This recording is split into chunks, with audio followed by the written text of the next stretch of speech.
Brian May's tone is one of the most recognizable on the planet, and to be completely honest with you, it's impossible to match his sound 100%. Even with that said, there are certain tips and techniques that Brian May uses that you can use to level up your playing and get a better understanding of his signal chain. And I'll let you in on a little secret. You can get pretty close to his tone, and this video will help you do that even with the cheapest guitar possible. Let's dive in.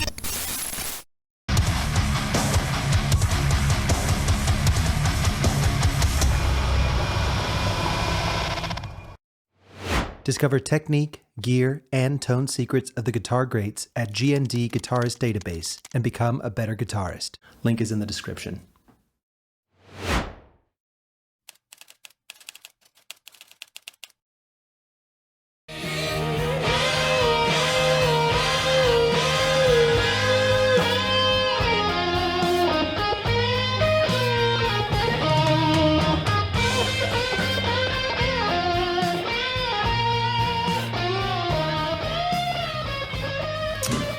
Alright, so if you've ever been inspired by the classic, iconic sounds of Brian May, but found out just how difficult it is to emulate them, you are not alone.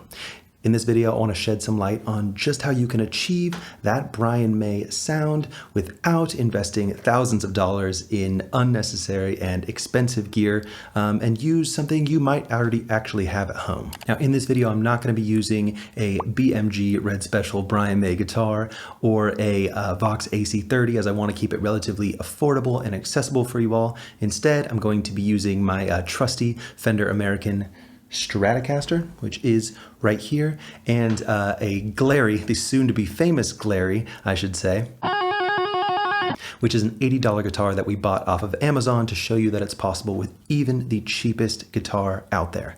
Let's dive in and check out Brian May's tone.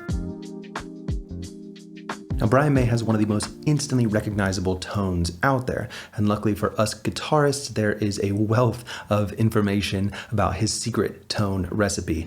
Let's check out some of the basics. Now, Brian May's guitar rig is deceptively simple. There are actually only a few major components that he's been using since the 70s. We have the iconic Red Special guitar, which was designed and built by he and his father in the early 60s, which included Burns trisonic pickups and combined a unique switching and wiring system. Now, instead of being wired in parallel like your standard single coil American Stratocaster pickups, these pickups were wired in series. The theory behind series wiring is that the ground wire of one pickup is connected to the hot wire of another, and as a result, they become a kind of compound pickup with one ground and one hot for both. Also, the pickup's impedance or resistance is summed, which is why the output is so high. Now, if you want to get your hands on a guitar exactly like May's, you can get a BMG Red Special.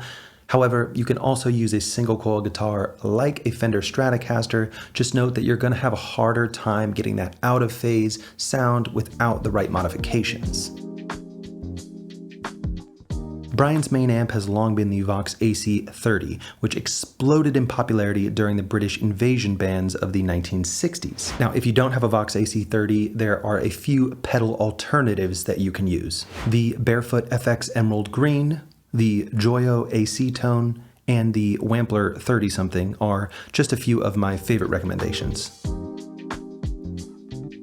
Now, of the two input channels on the Vox AC30, Brian May typically uses the normal channel. The reason he's able to get so much drive and top end out of it is because he puts a treble booster pedal before the amp. With the treble booster connected, it has the effect of driving the front of the amp and cutting out some of the bass frequencies, which is how he's able to get that smooth, rich, creamy, distorted sound that he's known for without all of the sort of muddiness and boxiness that you would otherwise find in a very low-end heavy tone. I should also say that he was known for using his amplifiers at full volume to get that really overdriven amp sound, so definitely crank your amp if possible.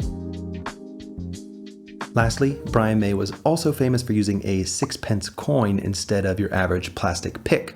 Now, if you're like me, if you're in the States, you don't have access to a 6-pence, I'd highly recommend using a dime instead. Very similar thickness to a 6-pence coin, and you have the serrated edges on the end, which helps you get a lot of cool tones, especially when you dig in. All right, now in an attempt to try and sound like Brian May today using the gear that I have, I'm going to be focusing on the Bohemian Rhapsody solo tone. There are a few reasons for that. Number one, I think it's one of the most iconic and one of the most recognizable tones of Brian May's. And number two, I think it's a really good jumping off point for many other songs in Queen's discography. As for my signal chain, I'm going to be using my Fender American Stratocaster in the 4th pickup position with the tone just slightly rolled off to get rid of some of that bitey top end that Strats have. From there, I'm going to be going into my Kemper Stage Profiler where I will dial in the amp and a couple different effects to get as close to the tone as possible. However, if you want the cheapest possible option, the easiest option, and you're going DI into your computer, I'd highly recommend checking out the Amplitube 5 Brian May preset pack. Tons of great presets on there for a bunch of popular Queen songs that'll get you pretty much in the ballpark. Out of the Kemper Stage Profiler, I'm going to be going into my UAD Apollo interface and straight into Pro Tools, no other processing. Let's check it out and see what we can do. Okay, so the very first thing I did was go on the Kemper rig store to try and find a decent AC30 emulation. I did end up finding this one from Eric Gertz. It's the Vox VBM1 amplifier emulation. Eric did a really incredible Bohemian Rhapsody solo profile, although because I'm playing with my Fender Strat, I had to make a ton of modifications. Here's what that sounds like, just clean.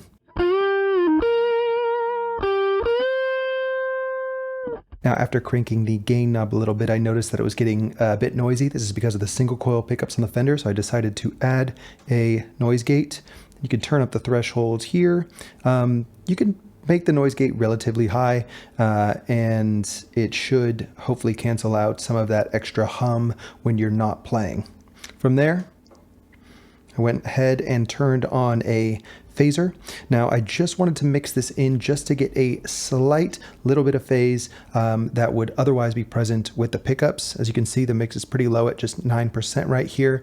If you have a phaser or something that you can use that's similar to a phaser in parallel, that would be ideal. Here's what that sounds like alone.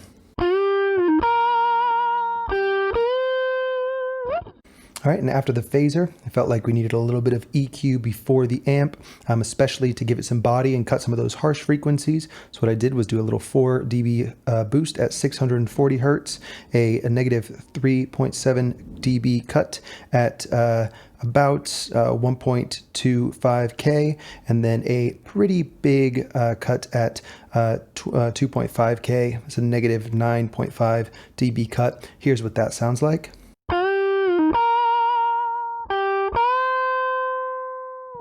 All right, and next after that, probably one of the most important parts of the Brian May sound was getting a treble booster in there. Gave it a little bit of tone. Should probably even give it a little bit more. At around 7 was feeling good for my particular Stratocaster. Mix that in 100%, and what this is going to do is really drive the front end of the amplifier that we have.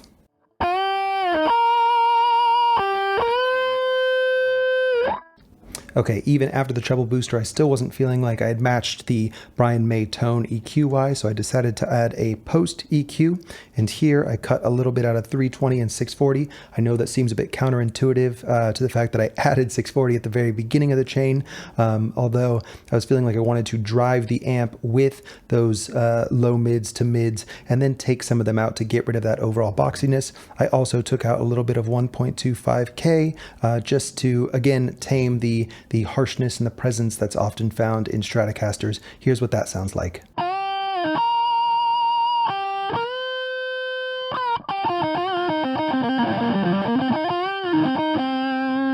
All right, and now to kind of tie everything together, make it sound more cohesive and get a bit more sustain, I added a compressor after that EQ. I dialed in a relatively fast attack time. If you do have a release on your compressor, I would also recommend a faster release time. And then I also just dialed that in parallel. So yeah, if you have a compressor that you can use in parallel or just dial in a softer threshold, I'd recommend that. Here's what that sounds like.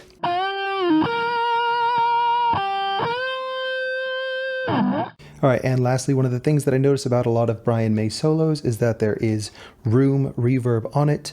Of course, he probably used an actual microphone set up in the room to capture the sound of the amp playing from far away, but because I don't have that capability, I'm going to use the natural reverb setting on my Kemper.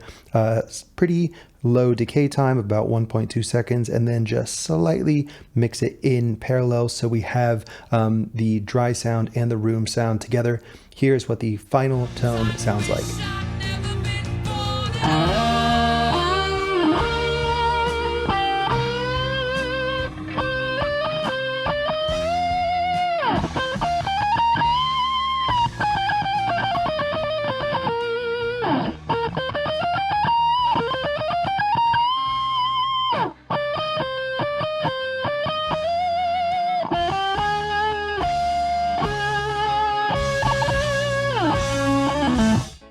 Now for the real question, can we dial in the same iconic Brian May tone with the cheapest possible guitar that we are able to source off of Amazon, and that is the Glary. Quick introduction to the Glary. It has a 24 fret fingerboard, a humbucker single coil humbucker pickup with a 5-way pickup switch, and a ton of different issues that almost make it unplayable. The key word here is almost. The fretboard was cut in such a way that does not even line up with the end of the neck. The tape along the pickups is jagged and sort of chaotically installed, and the fretboard itself feels like actual sandpaper. Now that does not mean we are going to let the Glary stop us today. I did have to make a few adjustments to the guitar itself before trying to play it here, and I also made a few different tonal adjustments on the Kemper to account for the fact that this is a humbucker guitar. However, I think it did a pretty good job at emulating the tone. Let me know what you think.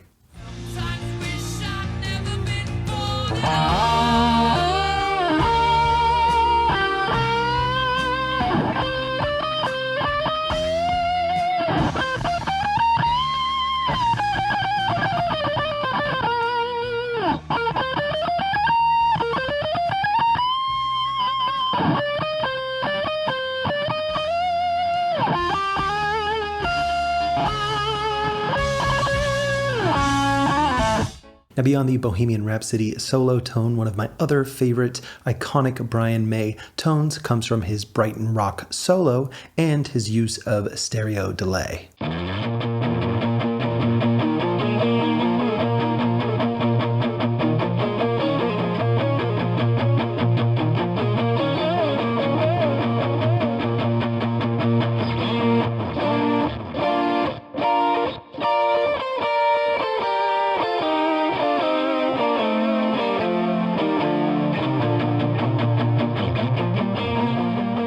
Now when it comes to trying to emulate an iconic tone like Brian May's, context is everything.